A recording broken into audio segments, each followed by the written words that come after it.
고마우신 하나님, 저희를 하나님의 자녀로 삼아주시고 하나님 앞에 예배드리며 우리 하나님의 음성 들을 수 있도록 우리의 마음과 귀를 열어주시니 감사합니다.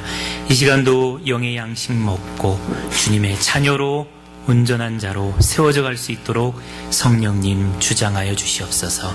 이 시간을 맡겨드리옵고 예수님 이름 받들어 기도드리옵나이다. 아멘. 오늘 하나님께서 우리에게 주시는 말씀은 마가복음 2장의 말씀입니다. 마가복음 2장 1절에서 12절의 말씀입니다. 제가 하나님 말씀 받들어 읽겠습니다. 하나님 말씀 경청하시기 바랍니다. 수일 후에 예수께서 다시 가버나움에 들어가시니 집에 계시다는 소문이 들린지라 많은 사람이 모여서 문 앞까지도 들어설 자리가 없게 되었는데 예수께서 그들에게 도를 말씀하시더니 사람들이 한 중풍병자를 4사람에게 메워가지고 예수께로 올세 무리들 때문에 예수께 데려갈 수 없으므로 그 계신 곳에 지붕을 뜯어 구멍을 내고 중풍병자가 누운 상을 달아내리니 예수께서 그들의 믿음을 보시고 중풍병자에게 이르시되 작은 자야 내 죄사함을 받았느니라 하시니 어떤 서기관들이 거기 앉아서 마음에 생각하기를 이 사람이 어찌 이렇게 말하는가 신성모독이로다. 오직 하나님 한 분 외에는 누가 등이 죄를 사하겠느냐. 그들이 속으로 이렇게 생각하는 줄을 예수께서 곧 중심에 하시고 이르시되 어찌하여 이것을 마음에 생각하느냐. 중풍병자에게 내 죄사함을 받았느니라 하는 말과 일어나 내 상을 가지고 걸어가라 하는 말 중에서 어느 것이 쉽겠느냐. 그러나 인자가 땅에서 죄를 사하는 권세가 있는 줄을 너희로 알게 하려 하노라 하시고 중풍병자에게 말씀하시되 내가 내게 이르노니 일어나 내 상을 가지고 집으로 가라 하시니 그가 일어나 곧 상을 가지고 모든 사람 앞에서 나가거늘 그들이 다 놀라 하나님께 영광을 돌리며 이르되 우리가 이런 일을 도무지 보지 못하였다 하더라. 아멘. 하나님의 말씀입니다. 우리 5절 말씀을 한 목소리로 함께 받들어 읽겠습니다. 5절 말씀입니다. 함께 읽습니다. 예수께서 그들의 믿음을 보시고 중풍병자에게 이르시되 작은 자야 내 죄사함을 받았느니라 하시니 아멘. 오늘은 마가복음 2장 1절에서 12절 말씀 중심으로 죄인을 구원하시는 예수님, 죄를 용서해 주시는 예수님이라는 제목으로 함께 하나님의 은혜 나누기를 원합니다. 우리 말씀 듣기 전에 옆에 있는 분들과 서로 사랑의 인사 나누시겠습니다. 여러분 독립기념일 휴일절 많이 출타하셨었는데 잘 지내셨습니까? 예, 반갑습니다. 우리가 여러분 독립기념 휴일에 많이 출타하셨는데 지난주에 나누었던 본문하고 같은 말씀입니다. 지난주에는 오늘 본문 말씀으로 졸업하는 학생들에게 졸업예배로 말씀을 드렸어요. 예수님이 우리를 면접을 보시는데 면접을 보실 때 우리를 외모로 보거나 학력으로 보거나 출신 배경으로 보시지 않고 우리의 믿음을 보신다. 그러니까 우리가 주님 앞에 믿음의 선택을 보여서 주님 앞에 선택받는 그런 삶을 살자. 그런 말씀을 드렸습니다. 오늘은 이 같은 본문으로 죄를 용서해 주시는 예수님이라는 제목으로 은혜 나눌 수 있기를 원합니다. 지난주 설교 말씀을 요약해보면 이런 겁니다. 중풍병자의 4친구가 중풍병자를 데리고 예수님 앞에 옵니다. 네 친구들이 중풍병자를 데리고 올 때 적어도 3가지 이유가 있었어요. 첫 번째는 이 중풍병자의 4친구들의 마음 가운데 이 중풍병 걸린 친구를 불쌍히 여기는 이런 사랑의 마음이 있었습니다. 예수님은 그것을 믿음이라고 보신 거죠. 또 하나는 예수님 앞에 데려오기만 하면 예수님께서 낫게 해주실 것을 믿는 믿음이 있었습니다. 그리고 3번째는 중풍병자를 데려올 때 만난 문제와 환경을 극복하고 이겨낸 믿음이 있었습니다. 어려움이 뭐였어요? 혼자 데리고 오는 것이 아니라 4명이 마음을 맞춰서 데리고 와야 되니까 서로 입도 맞추고 또 마음도 맞추고 생각도 맞춰서 데리고 와야 되니까는 힘든 어려움이 있었을 거예요. 그리고 문 앞에 가려고 했는데 들어갈 수가 없어서 어떻게 하느냐? 지붕으로 올라가가지고 지붕을 뜯자 무슨 소리냐? 아마 갈등이 있었을 거예요. 근데 거기서 갈등을 해결하고 결국에는 지붕에 올라가서 이 중풍병자를 예수님 앞에 내려놓는 이 마음을 합쳐 동역하는 문제를 해결하고 집에 들어갈 수 없는 환경을 극복하는 이런 믿음이 있었습니다. 예수님은 이것을 보시고 중풍병자를 고쳐주시는 거죠. 그런데 이 고쳐주시는 과정에서 논란이 생겨납니다. 예수님은 중풍병자의 네 친구가 지붕을 뚫고 이 중풍병자를 내려놓으니까 예수님이 이렇게 말씀하셔요. 5절에 작은 자야 내가 죄사함을 받았느니라. 이 말씀을 하시니까 이 말로 인해서 서기관들이 마음속으로 시험에 들었어요. 야, 이거 신성모독이다. 하나님 한 분에게 죄를 사해 줄 수 있는 자가 누구냐? 어떻게 이런 참남한 말을 하느냐? 마음 가운데 시험이 들었어요. 그리고 마음 가운데 야, 이거 신성모독이니까 돌로 쳐 죽여야 돼. 사람을 죽이고자 하는 마음까지 들은 겁니다. 예수님의 말로 인해서 서기관들과 지켜보는 유대인들의 마음 가운데 의심과 시험과 어떤 어려움들이 생겨났어요. 그리고 예수님은 돌에 맞아 죽을지도 모르는 그런 위험에 처하게 되었습니다. 우리는 이렇게 생각할 수가 있습니다.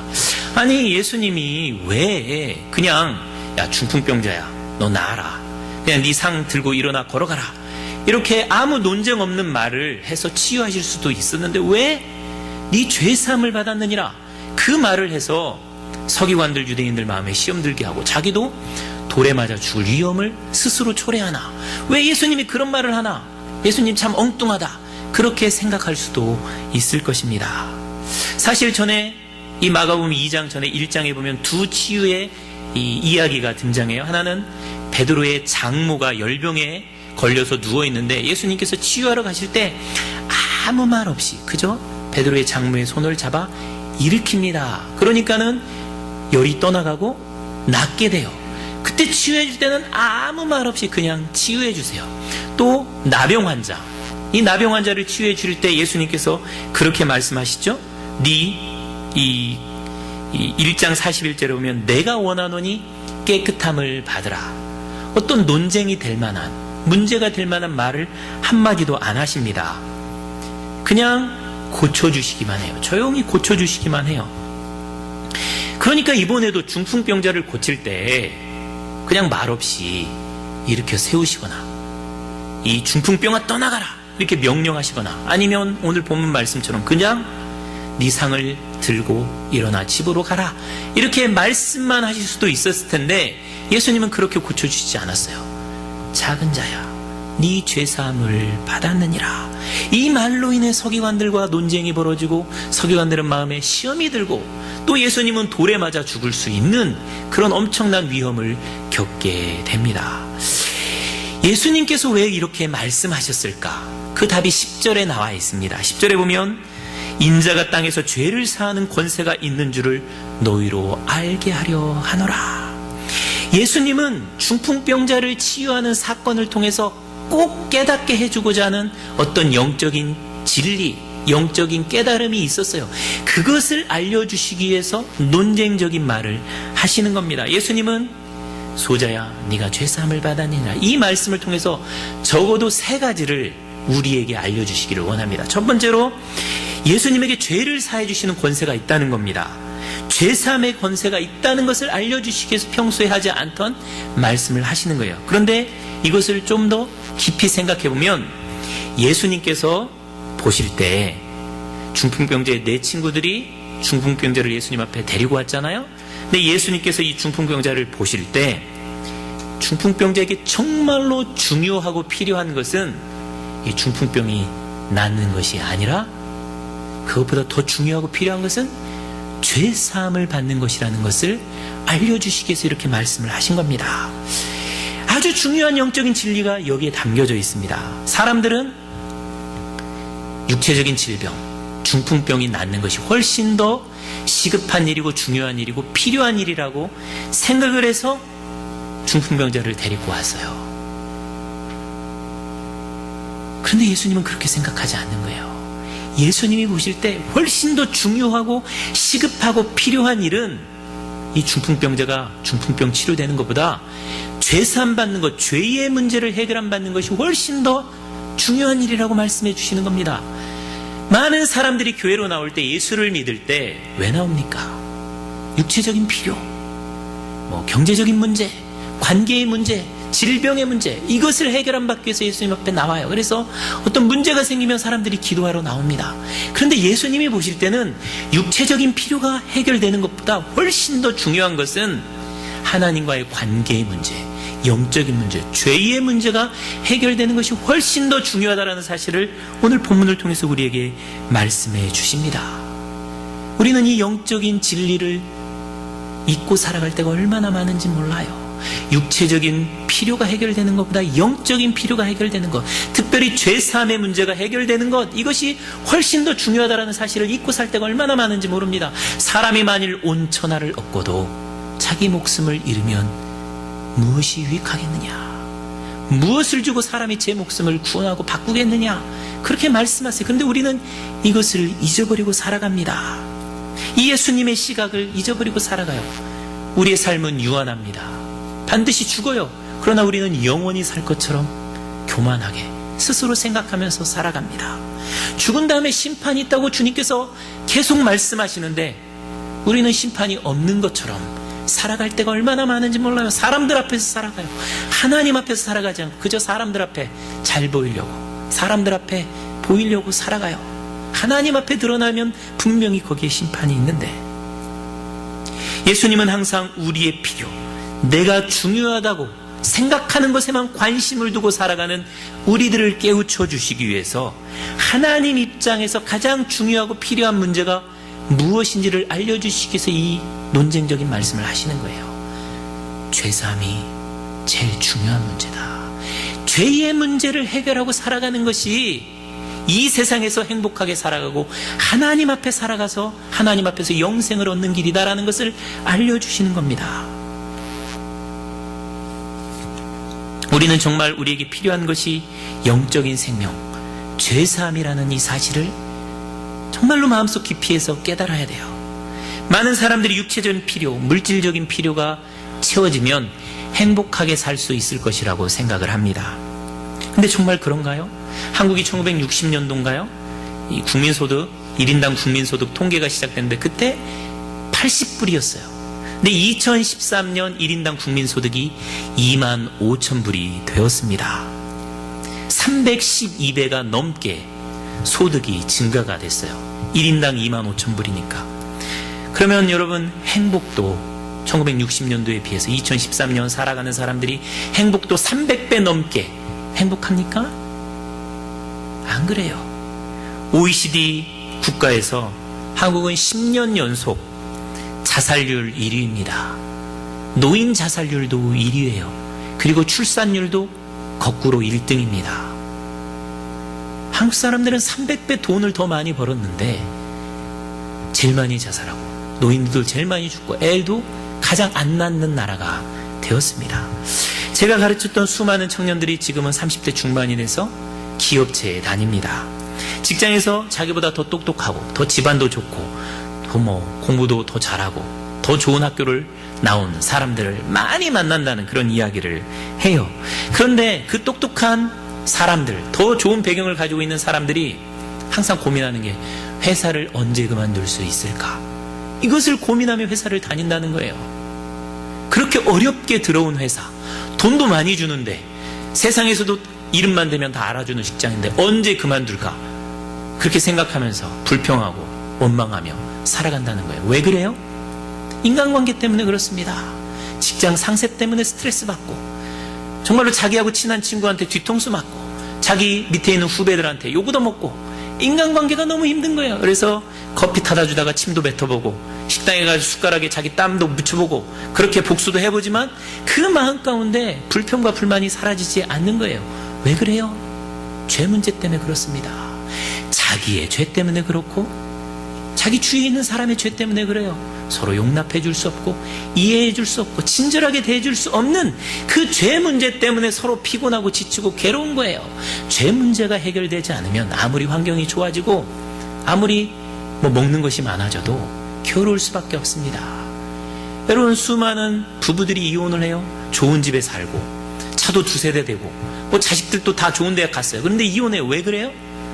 죄 문제가 해결되지 않으니까 그래요. 사랑해주고 용납해주고 이해해주는, 내가 죽고 상대방을 사랑하는 이 나 안에 있는 죄의 문제가 해결되지 않기 때문에 그렇습니다. 죄의 문제를 해결하지 않는 한 참된 기쁨과 행복, 평안은 우리 마음에 이루어지지 않습니다. 자기 안에 있는 죄의 문제가 결국 자기를 괴롭히고 있는 거예요. 나를 괴롭히고 나를 힘들게 하는 것은 내 안에 있는 죄 문제입니다. 내가 용납해주지 못하고, 무슨 말을 들어도 내가 감싸주지 못하고, 사랑해주지 못하고, 포용해주지 못하는 내 안에 있는 좁은 속, 이것이 결국 나를 괴롭히는 거예요. 요즘에 우리 집에 다시 잔디밭이 있는데 두더지가 찾아왔습니다. 한동안 나갔다가 두더지가 찾아왔어요. 잔디밭을 막 헤집고 돌아다녀요. 그래서 약도 넣었는데 안 죽습니다. 한 3, 4일 있다가 다시 와요. 그러면은 두더지가 지나간 자리는 볼록볼록 튀어오르고 잔디가 이 뜨거운 햇살에 얼마 안 있어서 죽어버려요. 죄는 두더지입니다. 두더지가 우리 마음에 들어오면, 미움과 분노와 시기와 용납하지 못하는 마음이 우리 마음에 들어오면 우리 마음이 울퉁불퉁해져요. 우리 마음이 죽어요. 삶의 활력을 빼앗겨요. 두더지를 몰아내야 돼요. 어떻게 몰아낼 수 있을까요? 죄를 회개해야 됩니다. 근데 죄를 그저 입술로 하나님, 내 죄 잘못했습니다, 용서해 주십시오, 이걸로는 해결이 안 됩니다. 인격적인 방법이 죄를 해결하는 가장 중요한 그리고 좋은 방법이에요. 두더지가 돌아다니면 지키고 서 있으면 돼요. 거기다가 덫을 갖다 놨어요. 이 두더지 이제 잡힐 겁니다. 우리 마음에 예수님을 모셔드리면 됩니다. 우리 마음의 빈자리에 죄가 자리 잡고 있는데요, 어둠이 자리 잡고 있는데요, 이 어둠 물러가라, 회개합니다. 안 물러가요. 우리 마음에 예수님을 모셔드리면 돼요. 인격적으로 내 마음에 분노가 생기고 미움이 생길 때, 주님, 사랑의 주님, 내 마음에 들어오십시오. 내 마음을 다스려 주십시오. 내 마음을 주님의 빛으로, 주님의 사랑으로 지켜주십시오. 주님이 내 마음의 주인 되어 주십시오. 이렇게 자꾸 예수님을 우리 마음에 모셔드리면 우리 마음의 악이 떠나가요. 분노가 떠나가요. 이게 죄의 문제를 해결하는 방법입니다. 예수님은 우리가 처음 예수 믿을 때만 영접하는 것이 아니라 날마다의 삶에서 예수님을 우리 마음의 중심에 영접해 드려야 돼요. 그러면 주님이 우리의 마음을 다스리시고 순간순간 주님이 우리를 통치하시고 인도해 가십니다. 우리에게 시급하고 필요한 것은 우리의 욕망과 필요를 채우는 것이 아니라 우리의 죄 문제를 해결함 받는 거예요. 여러분, 오늘 여기에 나올 때 무엇 때문에 나오셨습니까? 우리의 마음에 있는 욕망을 채워주시도록, 나의 문제를 해결해 주시도록, 물론 그것도 좋습니다. 그러나 우리 안에 있는 하나님 관계에서 깨어진 죄의 문제, 그것을 주님 해결해 주십시오, 주님 내 마음에 오셔서 그것을 다스려 주십시오라고 예배드리면 그 사람은 하나님 앞에 최고로 아름다운 예배를 드리는 사람인 줄 믿습니다. 둘째로, 오늘 본문을 통해서 예수님은 우리에게 아주 놀라운 영적인 비밀을 깨우쳐 주시는데요, 누가 죄사함을 받을 수 있는가 하는 문제를 우리에게 깨우쳐 주십니다. 지금 예수님 앞에 중풍병자가 나올 때 믿음을 갖고 나온 사람은 누구예요? 중풍병자가 아니라 중풍병자의 네 친구들입니다. 근데 죄사함은 누가 받아요? 중풍병자의 네 친구가 죄사함을 받는 것이 아니라 중풍병자가 죄사함을 받습니다. 노력하고 일한 것은 중풍병자의 친구들인데 죄사함을 받는 것은, 죄 용서를 받는 것은 중풍병자예요. 굉장히 중요한 영적인 진리를 담고 있습니다. 죄사함을 받는 것은 중풍병자입니다. 중풍병자는 성경에서 죄인을 상징하는 거예요. 예수님께서 그렇게 말씀하세요. 건강한 자에게는 의원이 쓸데없고 병든 자에게라야 쓸데있나니 내가 의인을 부르러 온 것이 아니요 죄인을 불러 회개시키러 왔노라. 예수님의 죄사함을 받는 것은 중풍병자, 죄인이에요. 건강한 자가 치유함 받는 것이 아니라 병든 자, 죄인이 치유함 받는 것입니다. 구원의 전제 조건은 내가 죄인이라는 것을 인정하는 것에서 시작이 됩니다. 또 신앙의 성장도 날마다 내가 죄인이라는 것을 인정하는 것, 내가 부족한 자를 잘하는 것을 인정하는 것에서 신앙 성장이 되어지는 거예요. 내가 죄인에서 의인으로 바뀔 때 신앙은 멈춥니다. 교만한 바리새인이 되는 거예요. 사실 예수를 믿을 때 나는 죄인입니다. 또 날마다 신앙생활하면서 나는 하나님 앞에서 부족한 죽을 수밖에 없는 죄인입니다. 이거 인정하는 게 쉽지 않습니다. 지금 인디아나에서 제 법대 후배 하나가 로스쿨에서 연수를 받고 있습니다. 제가 23년 전에 이 친구를 전도를 했어요. 전도할 때 가장 어려웠던 것 중에 하나가 뭐냐면 그 친구가 내가 죄인입니다. 내가 하나님 앞에서 죄인입니다라는 것을 인정하게 하는 것이었어요. 이 친구는 인정하지 않아요. 나는 모태신앙이고 나는 중고등학교 신앙생활 잘 했고 또 내가 법대에 들어온 것은 정의를 추구하고 죄를 없이 하기 위해서 내가 법대에 온 사람인데 내가 왜 죄인이냐? 나는 죄인이 아니다. 자기가 죄인이라고 인정하는 것을 정말로 힘들게 생각을 했습니다. 그런데 수련회에 갔어요. 수련회에 가서 말씀을 들으면서 자기가 생각한 죄가 잘못됐다는 것, 죄의 개념이 하나님이 이야기하는 죄의 개념과 다르다는 것을 깨달았어요. 자기가 생각한 죄는 도덕적인 죄, 윤리적인 죄, 도둑질하고 나쁜 짓 하고 이런 걸 죄라고 생각했는데 말씀을 들으면서 사랑하지 못하는 죄, 용납하지 못하는 죄, 더 사랑을 줘야 되는데 사랑할 수 없는 그런 사랑에 있어서 무능한 죄, 이것을 깨달은 거예요. 그래서 통곡하면서 회개했습니다. 이 친구가 하나님 앞에서 자기 자신이 사랑의 능력이 없는, 사랑할 수 없는 죄인이라는 것을 아주 깊이 깨닫고 예수님을 새롭게 영접했어요. 그 후로 선교단체에서 후배들을 돕고 교회에서 청년들을 돕는 그런 일을 했어요. 그리고 고시에 붙고 변호사가 됐습니다. 그래서 소년범죄를 범한 애들 무료로 변론해주고 걔네들을 테이크 케어 오브를 하는 그런 친구가 되었습니다. 작년에 우리 교회에도 왔어요. 그래서 새벽기도 참석하고 건축원금 첨부하고 그렇게 갔습니다. 이 친구는 지금 현재 충분히 교만해질 수 있는 많은 것들을 가지고 있는 친구예요. 딸도 2명입니다. 얼마나 이쁜지 몰라요? 그리고 와이프도 행정고시에 붙었어요. 그래서 교육부 5급 사무관입니다. 국가에서 장학금 다 대주고 인디아나 대학에서 행정학 박사 지금 연수하고 있습니다. 한국에 돌아가면 국장까지는, 잘하면 차관까지 올라갈 수 있을 거예요. 자기는 변호사고 와이프는 국가 고급 공무원이고 모든 것이 다 있어요. 근데 이 친구가 얼마나 겸손한지 몰라요. 자기 자랑하는 법이 없어요. 아직도 저를 목사님 이러면서 높여줘요. 자기가 죄인이라는 것을 알지 못했을 때는 자기 잘난 맛에 살아가는 친구였어요. 그러나 자기가 하나님 앞에서 죄인이라는 것을 깨달았을 때는 다른 사람 섬겨주고 다른 사람 높여주는 그런 삶을 살아가게 되는 것을 볼 수가 있습니다. 우리가 하나님 앞에서 죄인이라는 것을 인정하고 사는 것이 신앙생활에서 가장 중요한 기본입니다. 우리가 교회에 나올 때 죄인으로 나오면 은혜 받습니다. 그러나 의인으로 나오면 서기관처럼 남을 판단하고 정죄하게 됩니다.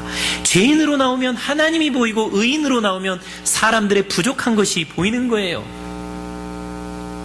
하나님 앞에 교만한 자로 나오면 모든 사람들이 다 신앙생활 엉터리하는 것처럼 보입니다. 내가 하나님 앞에서 죄인이면 옆에 있는 사람이 죄를 범할 때 그래, 그럴 수도 있지 라고 불쌍히 여기지만 내가 하나님 앞에 교만한 의인으로 나오면 사람이 죄를 보면 어떻게 그럴 수가 있어 하면서 정죄하고 판단하게 되는 것입니다. 예수님을 처음 믿을 때 대부분의 사람은 자기를 죄인이라고 인정하고 내가 구원받은 거 이 은혜가 얼마나 큰가 이러면서 기뻐하고 감사하면서 교회에 나와요. 그런데 시간이 지나면서 판단하고 정죄합니다. 죄인에서 의인으로 옮겨가는 겁니다. 그렇게 되면 은혜를 받지 못하고 신앙의 성장도 멈추게 됩니다. 사도 바울은 거꾸로 갔어요. 사도 바울이 처음 쓴 서신들 로마서나 고린도전서를 보면 사도 바울은 자기 자신을 예수 그리스도의 종, 사도라고 표현을 합니다. 고린도전서에서는 사도 중에서 지극히 작은 자라고 표현을 해요. 그런데 에베소서에 가면 자기 자신은 성도 중에서 지극히 작은 자 중에 하나다라고 고백을 합니다. 그리고 디모데전서에 가서는 자기를 죄인 중에 괴수라고 칭합니다.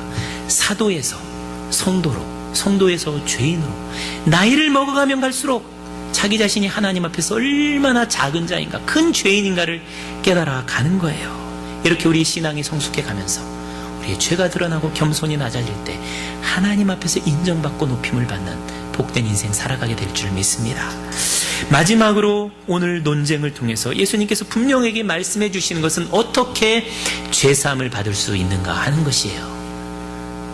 중풍병자는 자신의 노력으로 죄사함을 받지 않았습니다. 철저히 다른 친구들의 노력으로 죄사함을 받습니다. 결국 죄사함은 은혜라는 거예요. 요한복음에서 예수님은 자기 자신을 친구라고 표현합니다.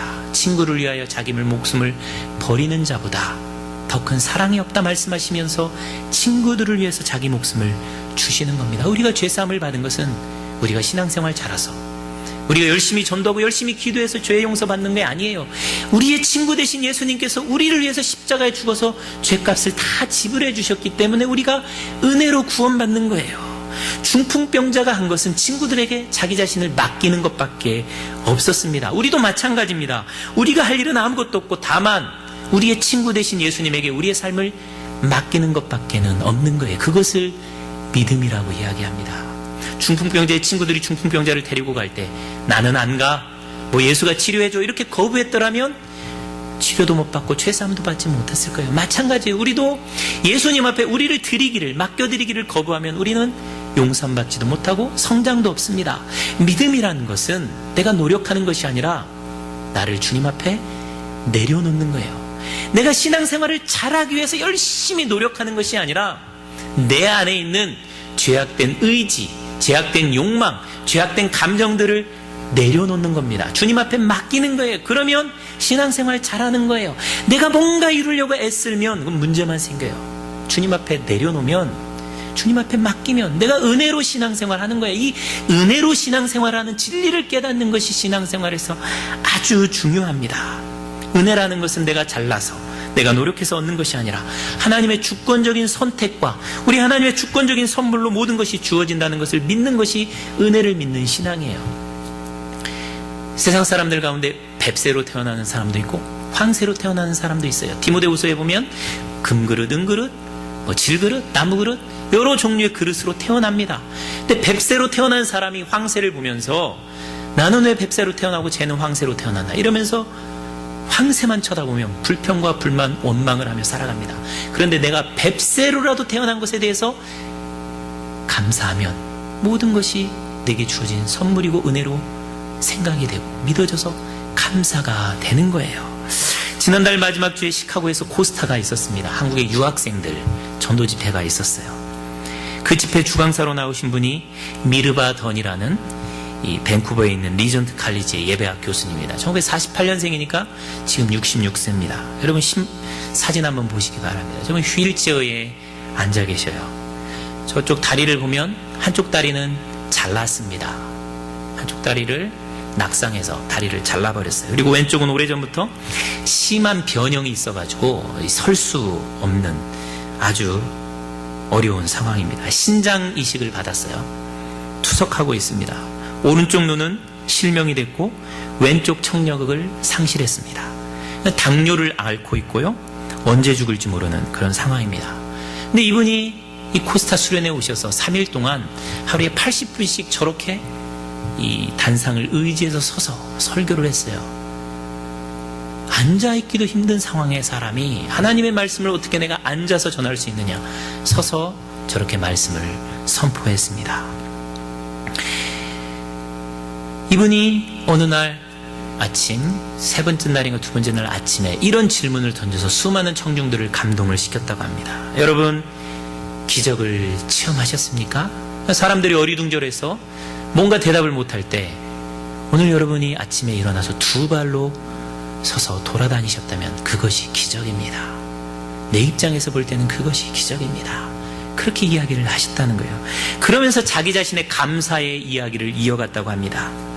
두 다리로 뛰어다닐 수는 없지만 서 있을 수 있고 이렇게 휠체어에 앉아 있을 수 있으니 얼마나 감사한지 모릅니다. 양쪽으로 볼 수는 없지만 한쪽으로라도 볼 수 있으니 얼마나 감사한지요. 두 귀로 다 들을 수는 없지만 한쪽으로라도 들을 수 있으니 감사하고 버림받은 쓰라림이 있지만 지금 곁에 있는 헌신적 남편으로 인해 너무 감사하고 심장이 있어 화장실을 갈 수 있으니 감사하고 이 모든 감사가 하나님의 은혜입니다. 하나님의 은혜입니다. 그렇게 고백을 하셨다는 겁니다. 우리는 부족한 것, 없는 것에 초점을 맞출 때가 얼마나 많은지 모릅니다. 그러나 하나님께 초점을 맞추면 우리에게 있는 모든 것들이 감사요, 은혜요, 정말로 하나님 앞에서 기뻐할 수 있는 제목이 될 수 있는 줄 믿습니다. 저도 그렇습니다. 어떤 분은 예배당에 올 때 없는 빈자리를 먼저 보는 분들이 있습니다. 그러면서 왜 이렇게 비어있지? 근데 저는 빈자리 안 봐요. 앉아있는 여러분을 봅니다. 한 생명이 온 천하보다 귀하다고 주님께서 말씀하셨잖아요. 한 사람이 천하보다 귀해요. 천하보다 귀한 사람이 이렇게 많이 앉아있는데 어떻게 빈자리 때문에 불평할 수 있겠습니까? 독일에서 선교를 하는 저하고 이름이 똑같은 김종현 선교사가 있어요. 찬양 집회를 한 달 전부터 준비하고 열었습니다. 찬양 집회가 시작이 됐어요. 목사님이 서 있고 찬양팀원 7명이 찬양팀원이 있어요. 근데 딱 한 명 와서 그날 찬양 집회에 앉아 있었다고 합니다. 얼마나 마음이 힘들었겠어요. 근데 이 친구가 고백하는 거예요. 저 빈자리에는 다 예수님과 예수님께서 거느리신 천사들이 와서 앉아 있었다. 그래서 주님을 찬양하기 위해서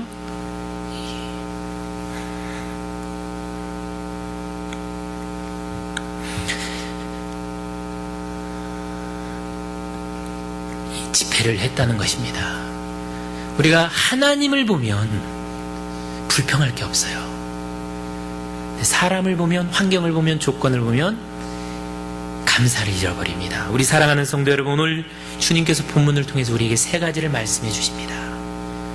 우리의 육적인 필요보다 훨씬 더 중요한 것은 영적인 필요, 죄의 문제를 해결하는 것이다. 여러분, 죄의 문제, 감사하지 못하는 것도 죄 때문이거든요. 죄의 문제 해결하지 못하면 남편이 억만금을 벌어줘서 정말로 눈이 주먹보다 더 큰 다이아몬드 반지를 갖다 줘도 그 반지 가지고 다른 남자 쫓아다녀요. 죄의 문제를 해결하는 것이, 영적인 문제를 정말로 해결하는 것이 육적인 문제를 해결하는 것보다 훨씬 더 중요하다는 것을 우리 주님께서 말씀해 주십니다. 또 우리 주님께서 우리에게 말씀해 주신 것은 교만한 자가 치유받는 것이 아니라 죄인이 치유받는다는 거예요. 우리 자신이 하나님 앞에서 날마다 그래요, 저는 부족한 죄인입니다, 연약한 죄인입니다, 이걸 인정하고 살면 사도 바울처럼 위대한 사도로 쓰임받게 될 줄 믿습니다. 무엇보다도 내게 주어져 있는 것, 나의 구원은 은혜입니다. 오늘 내가 살아가는 것도 은혜예요. 은혜를 보면 감사의 삶을 살아갑니다. 그러나 없는 거, 왜 내 차는 10만 불짜리 람보르기니가 아니야, 없는 것만 보면 불평하며 살아갈 수밖에 없는 거예요. 여러분, 우리에게 주어져 있는 것, 은혜, 그것으로 인해서 감사하는 삶 살아가시기를 주의 이름으로 축원드립니다. 아멘. 이 시간 같이 한번 기도합니다. 하나님 아버지, 오늘 말씀을 통해서 우리 주님께서 참 놀라운 영적인 하늘의 진리를 우리에게 깨우쳐 주심을 깨닫습니다. 아버지 하나님, 우리에게 해결되어야 될 문제는 눈에 보이는 육적인 문제가 아니라 우리 마음에 있는 죄의 문제, 하나님과의 관계의 문제, 이 영적인 문제인 것을 깨닫습니다.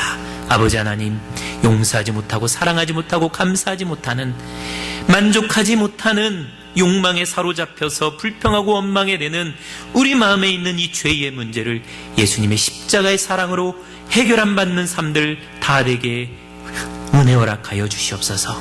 또한 날마다 신앙생활하면서 사도 바울처럼 내가 죄인 중에 괴수다라고 고백하며 십자가의 은혜에 의지하며 살아가는 우리들 되게 도와주시고, 무엇보다도 우리에게 주어져 있는 모든 구원, 하나님 나라 영생이 선물인 것을 깨닫고, 내게 주어져 있는 모든 것이 선물인 것을 깨닫고 감사하며 찬양하는 복된 인생 다 살아가게 은혜 주시옵소서.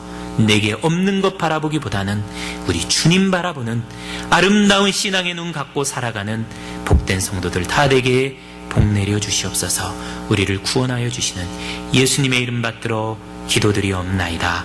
아멘. 지금은 우리 주 예수 그리스도의 은혜와 아버지 하나님의 그 크신 사랑과 우리 성령님의 감동과 아마 충만하신 은혜의 역사가, 우리 자신이 하나님 앞에서 정말로 필요하고 시급한 일은 죄의 문제를 해결하는 것임을 깨달아 알고, 내 자신이 하나님 앞에서 죄인 중에 괴수인 것을 또한 고백하며, 내게 주어진 모든 것이 하나님의 은혜임을 감사하며 살기를 소원하며, 세상을 향하여 나아가는 우리 사랑하는 한 뜻사랑의 성도들 머리머리 위에 우리 성도들이 만나는 모든 사람들과 하는 그 모든 일들과 우리 사랑하는 선교사님들 가운데 지금부터 영원토록 함께 하시기를 간절히 축원하옵나이다.